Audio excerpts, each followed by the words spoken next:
આજના વિડીયોમાં એવા ઉપયોગી આઈડિયા શેર કર્યા છે કે તમારા ઘણા બધા કામ સરળ થશે, તમારો સમય અને મહેનત પણ બચશે। તો ચાલો વિડીયોને સ્ટાર્ટ કરીએ। આપણે પાણી છે ને ક્ષારવાળું બહુ જ કોઈને આવતું હોય છે બોરિંગનું, તો આ રીતે ડોલ છે ને આપણે રોજ માનતા હોય પણ આ રીતે તેમાં દાગ પડી જાય ને એકદમ ચિકાસવાળા અને સફેદ આ રીતે થઈ જાય, પીળા પીળા તેમાં દાગ થઈ ગયા છે। તો મેં તમને આ રીતે સાફ કરવાનું બતાવવા માટે હમણાં સાફ નથી કરી, તો તેને સરસ સાફ કરવા માટેનો એકદમ સરસ ઉપયોગ બતાવું છું। આપણે શું કરવાનું, આ રીતે હાર્પિક લઈ લેવાનું અને પહેલાં ડોલમાં આ રીતે નાખી દેવાનું। જો જ્યાં પણ તમને એમ લાગે ને કે ક્ષારના ખૂબ જ દાગ થઈ ગયા છે અને ચિકાસ થઈ ગઈ છે, ત્યાં આપણે આ રીતે હાર્પિકને આ રીતે નાખી દેવાનું અને આપણે હાથમાં સરસ મોજા પહેરીને આ કામ કરવાનું, એટલે આપણે હાથમાં કોઈ નુકસાન ના થાય।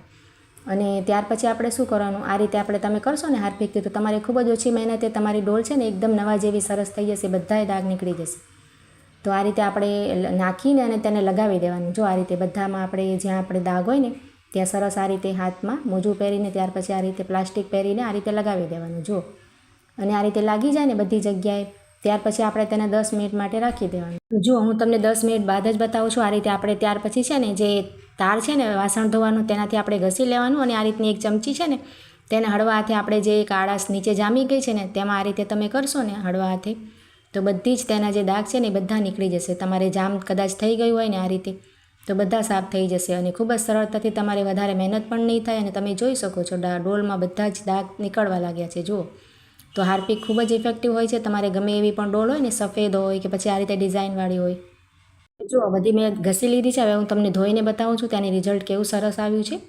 તો આ રીતે આપણે પાણી નાખી અને પહેલાં તેને સરસ આપણે આ રીતે વિચરી નાખીશું અને ત્યાર પછી જો તમે બધા અંદરના દાગ છે ને તેમાં થોડા રહી ગયા હોય ને, તો આ રીતે આપણે તારથી આ રીતે ઘસી નાખવાના। જુઓ, તો ખૂબ જ સરળતાથી તમારે ડોલ ગમે એવી પણ સાફ થઈ જશે। હાર્પિકનો જરૂરથી યુઝ કરજો, અંદર બહાર ગમે એવા પણ દાગ હોય ને ક્ષારના બધા નીકળી જશે। પણ તમારે એટલું ધ્યાન રાખવાનું કે હાથમાં જરાક પ્લાસ્ટિક કે મોજું પહેરી લેવાનું। જો તમે જોઈ શકો છો ને નવા જેવી આપણે ડોલ થઈ ગઈ છે। ત્યાર પછી જો આ રીતના આપણે મરચાં છે ને એકસાથે ઘણા બધા માર્કેટમાંથી લઈ આવે, પણ તેને છે ને એકદમ સાચવવાની તમને સરસ આઈડિયા બતાવું છું।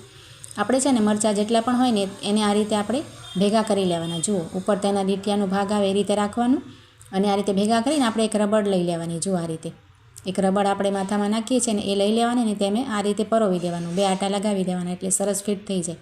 ત્યાર પછી પાણી ભરીને કોઈ પણ આપણે આ રીતે લઈ લેવાનું, કાચનો બાઉલ હોય કે કાચની બરણી હોય, તેમાં છે ને તેનો ડીટિયાનો ભાગ તમે આ રીતે રાખશો ને પાણીમાં, તો ઘણા દિવસ સુધી મરચાં આપણા એકદમ ફ્રેશ રહેશે। જુઓ, સુકાશે પણ નહીં અને તેનો કલર પણ બદલાશે નહીં। ખૂબ જ સરસ આઈડિયા છે।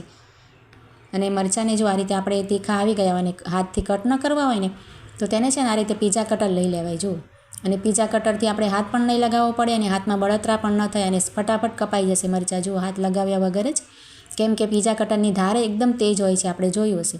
તો આ રીતે જુઓ, હાથ લગાવ્યા વગર એકદમ સરસ રીતે મરચાં આનાથી કટ કરી શકાય। એકદમ સરસ આઈડિયા છે, ટ્રાય જરૂરથી કરજો। ત્યાર પછી જો આ રીતના આપણે રબડ છે ને ઘણા બધા કલરના હોય, આ રીતે મિક્સ થઈ જાય અને ખોવાઈ પણ જાય। ક્યારેક તો આપણને જરૂર હોય અને રબડ ઘરમાં હોય પણ આપણને મળે નહીં, તો તેના માટે શું કરે, આ રીતે આપણે મોટી એક સેફ્ટી પિન લઈ લેવાની। જુઓ, લાંબી સેફ્ટી પિન હોય ને મોટી સાઇઝની, તેમાં આ રીતે બધા જ આપણે રબડ પરોવીને રાખશો ને તમે, ક્યાંય પણ આને ટીંગાડી પણ શકાય સેફ્ટી પિનને। નાની કીલી વગેરે હોય તો સરસ તમને સચવાયેલા પણ રહેશે અને સામે જ આપણને જોઈએ ત્યારે તરત મળી જાય, સમય અને મહેનત આપણી ખરાબ ન થાય। જુઓ, આ રીતે રાખવાની। જુઓ, તો એકદમ સરસ આવી છે, આપણે જ્યાં પણ તૈયાર થતા હોઈએ કે ખાના વગેરેમાં પણ રાખી શકાય।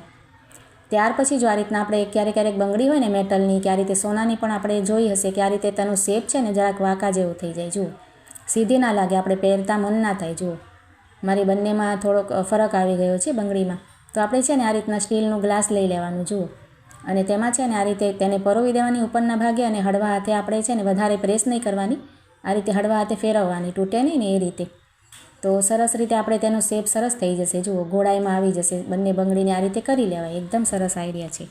આપણે ક્યારેક શું થાય કે રાત્રે છે ને માખી, મચ્છર અને કોકરોચ ને બધું બહુ આવતું હોય છે, તો તેના માટે શું કરવાનું, એક વાસણમાં છે ને પાણી લઈ લેવાનું 1 કપ જેટલું આ રીતે, અને ત્યાર પછી એટલું જ આપણે છે ને વિનેગર જે આવે છે ને સરખો, તે આપણે લઈ લેવાનું અને બંને મિક્સ આપણે આ રીતે નાખી દેવાના, પાણી અને બંને સરખું જ।